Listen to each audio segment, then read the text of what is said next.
네, 오늘 두 종목이 이제 목표치를 터치를 해서 누적 수익이 200%를 넘었는데 사실 뭐 여기서 제가 곰돌이들을 주로 하는 그런 스타일이라서 ST큐브라고 하는 종목이 이제 수익을 좀 많이 낸 덕택에 수익이 좀 올라왔다 이렇게 생각하고요. 오늘 뭐 목표치 터치한 종목들 리뷰하고 오늘장 한마디 체크하고 넘어가도록 하겠습니다. 자, 오늘 그 보시면은 이제 목표 터치한 종목이 이제 현대 로템이에요. 그래서 현대 로템이 지금 16% 정도 올라 있는데 이 일명 이제 우주 돌파라고 하죠. 우주 돌파가 참 자주 안 일어나는데 돌파가 일어나면 멀리 갑니다. 그래서 일단 1차 목표치는 35,000원 정도 전후까지는 무난해 보이고요. 길게 보면 42,000원까지도 이렇게 보이니까요. 이렇게 대장주로 한번 떠오른 종목은 수익 극대화 꼭 하셔서 수익 많이 챙기시기 바라고요.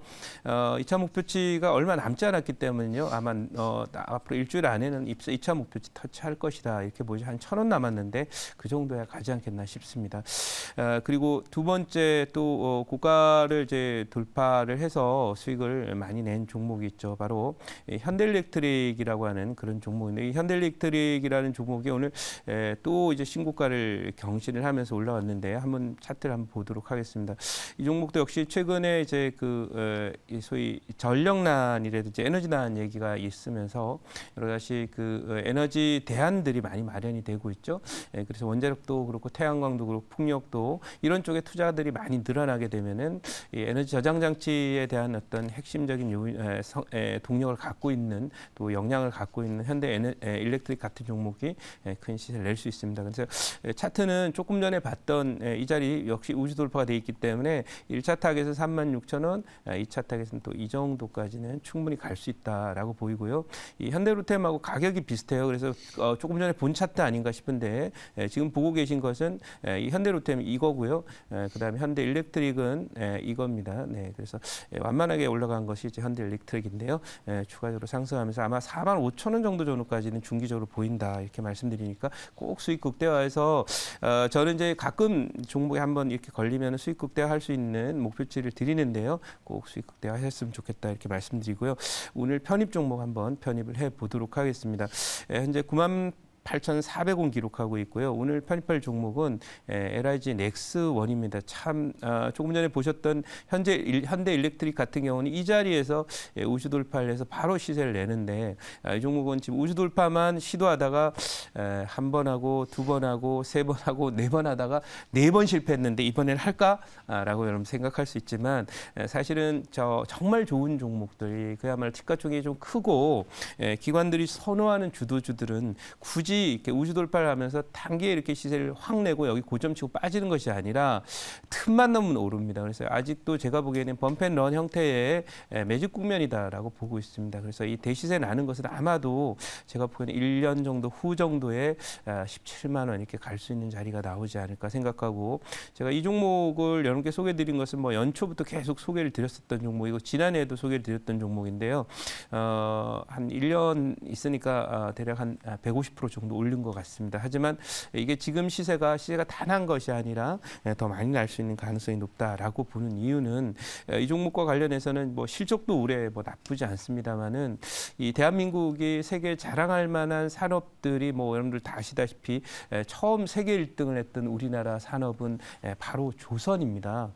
그 이후에 줄줄이 이제 반도체 또 진행되면서 최근에 이제 뭐 전기차와 관련된 배터리 이런 산업까지 1등 그 산업들이 이렇게 늘어나고 있는 그런 상태입니다만은 드디어 이제 이 방위 산업도 소위 오늘자 한마디는 바로 월드컵 4강에 들어간 것처럼 축구 참 못하던 그런 대한민국이 월드컵 4강에 간 적이 있지 않습니까? 그것처럼 바로 이쪽도 방위 산업도 우리가 세계 4강에 이제 들어가게 됩니다. 그러니까 작은 나라가 이 조그만 나라가 이 4강에 들어가면 축구 잘한다는 소리를 듣지만 작은 나라가 이 방위 산업의 수출 실적으로 세계 4강에 들어간다는 것은 이거는 상당히 의미 있는 일이다 이렇게 보고 산업적 측면에서 그렇고 또 관련한 기업들은 그야말로 큰 시장이 열리기 때문에 고성장의 기회를 갖는 거죠. 자, 그러면 요구 종목 준비된 자료를 보면서 말씀드리도록 하겠습니다.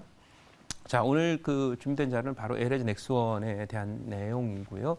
다음 장 한번 보도록 할게요.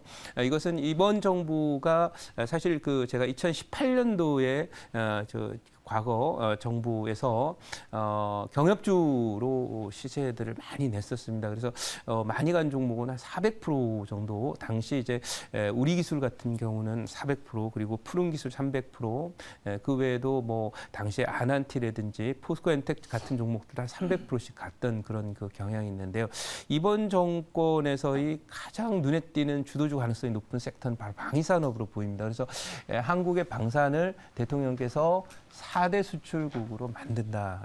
월드컵 4강에 가겠다는 얘기죠. 그래서 뭐 축구야 그냥 기분 좋으면 그만이지만은 이쪽은 바로 우리나라의 어떤 산업 경쟁력과 국방 경쟁력과 그리고 또 이 관련 기업들의 주가 상승으로 나타날 것이기 때문에 관련해서 이 멘트는 꼭 주목을 해야 된다. 그래서 2018년도에 경협주가 있었다면 이번 정권에는 방산주가 있다라는 그런 느낌이고요. 다음 장 한번 보도록 하겠습니다.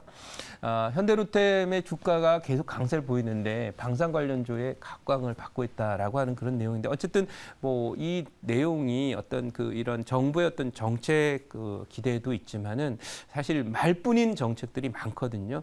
결국 이제 남북 경협 문제도 북한이 이제 틀면서 되지 않은 그런 상태이지만 이 방산은 실제로 데이터가 나오고 있다, 실적이 나오고 있다라는 점에서 과거에 소위 그 경협주는 테마주로 그쳤지만 이 방산주는 실적주로 연결이 되니까 앞으로 한국이 세계 최고의 또 경쟁력을 가진 또 하나의 산업을 확보하는 그런 계기가 되지 않을까 싶습니다. 다음 장 한번 보도록 하겠습니다. 자, 다음 장 보면은 폴란드의 K2 전차. 여러분들 뭐 저도 뭐 군대를 다녀왔습니다만은 군대 갔던 분들은 우리나라 전차, 자주포 이런 부분이 당시에 뭐 있을 때는 이게 세계 최고의 역량을 갖고 있는지 몰랐는데 바로 세계 최고의 경쟁력을 갖고 있고 가성비라 그러죠. 단가 대비해서 가성비는 세계 최고라고 알려져 있는 것입니다. 그래서 폴란드가 이걸 사는 거고요. 또 FA-50이라고 하는 것도 결국 우리나라가 만든 경공격기입니다만은 이것도 폴란드가 사간다는 것은 한국산 그 소위 방산 장비들에 대해서, 군수 장비들에 대해서 상당한 글로벌 신뢰도가 높고요. 뭐 우크라이나 전쟁뿐만 아니라 여러 군데 뭐 이 중동이라든지 또는 인도라든지 이런 쪽에서 우리나라 자주포나 K2 전차 또 이런 것들이 상당한 위력을 발휘하는 걸로 알려져 있습니다. 그리고 특히 지금 우크라이나 전쟁 쪽에서 FA-50 이런 것도 앞으로 갖고 있게 되면은 혹시라도 전쟁이 발생한 경우에 좋은 경쟁력을 갖게 될 것이다. 이런 구도에서 한국산을 이렇게 사고 있는 본계약 체결 소식으로 가고 있기 때문에 이것은 진짜 모멘텀이다. 이렇게 말씀드리면 제자로 가서 질문 받겠습니다. 네, 제가 질문하겠습니다. 네. 방산주 요새 흐름 굉장히 좋은 상황인데 이제 오늘 또 현대로템이 엄청 크게 올라왔잖아요. 네. 그래서 넥스원도 이제 결국엔 좀 비슷한 흐름 좀 이어갈 수 있다고 저도 보고 있습니다. 네. 자, 근데 이제 지금 방산 관련주들 좀 기대감이 살아나고 있는 게 이제 본계약을 앞두고 있기 때문에도 네네. 그런데 이번에 이제 K2, K9 이 본계약을 좀 체결하고 나면 네. 그 이후 흐름을 좀 어떻게 생각하시는지 그게 좀 궁금합니다. 네, 사실 이 여기 본계약도 중요합니다만 이게 그 소위 비즈니스를 할 때 과거에 보면 우리 삼성전자도 마찬가지지만은 뭐 경영 용어로 이제 아이스 브레이킹이라 그래서 단단하게 두껍게 이제 얼어있던 그런 그 저항 같은 거죠. 그걸 이제 탁 깨게 되면 얼음이라는 게 한번 깨지면은 전체적으로 녹아서 또 이 새로운 그 단계로 나가게 되는 것처럼 이 아이스 브레이킹이라고 이렇게 보고 있습니다. 그래서 그런 면에서 앞으로 중동이라든지 또는 그 동구권의 추가적인 방산주들에 대한 방산 그 수출 계약은 계속 진행될 것이다. 이렇게 말씀드리고 오히려 더 탄력을 붙이는 모멘텀이 될 걸로 예상하고 있다. 이렇게 말씀드리겠습니다. 네. 자, 그럼 요 종목 1차 목표치는 11만 원 드리도록 하고요. 2차 목표치 16만 원, 손절은 8만 5천 원 대응하도록 하겠습니다.